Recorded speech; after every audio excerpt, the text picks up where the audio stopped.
Hi, Double GDP community. This is Saurabh. Welcome to the sprint updates. Let me quickly share my screen.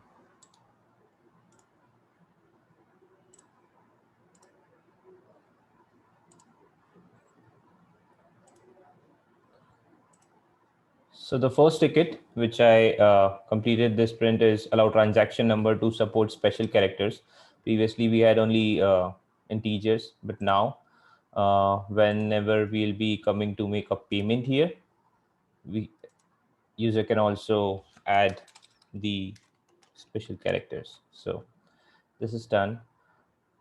The next ticket, which I worked with, is disable generate button if there are no invoices to generate. So as you can see, when the user comes to the payments tab and click on the create monthly invoices, as the amount of invoices due this month are zero, the button is disabled. So no incorrect entries into the database.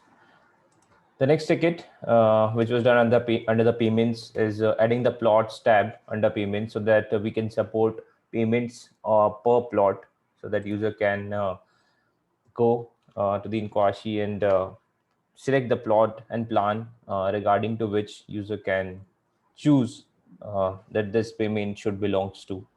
So as you can see here, the plans tab, and we have two properties, two plans, property one, property two, and this is in progress because the amount is not settled.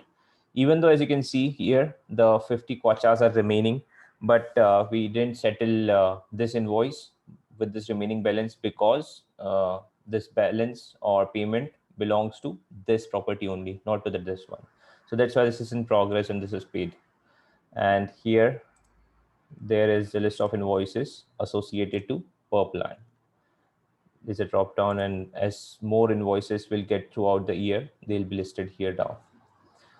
The fourth ticket, which I worked with, is creating the dynamic email templates so that we can design the templates by our own, like SendGrid or MailChimp or other email services. Here we have a mail templates tab. When we click on the create,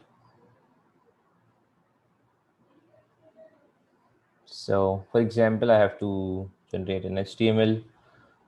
We also have the flexibility or the feature to make this word dynamic. For example, I have to write hello Saurabh. So this is how I can wrap this variable under these modulus, and it will be saved as a dynamic variable into the database.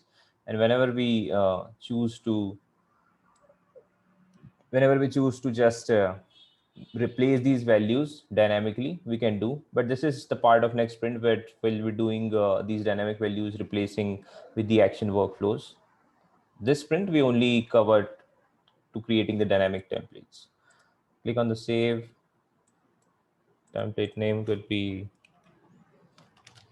payment workflow. Subject can be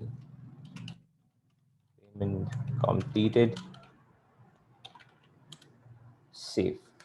So this is saved into the database, and the dynamic variables have been saved separately so that we can replace in afterwards into the workflow. So these are the major updates from my end this sprint. Thank you, everyone.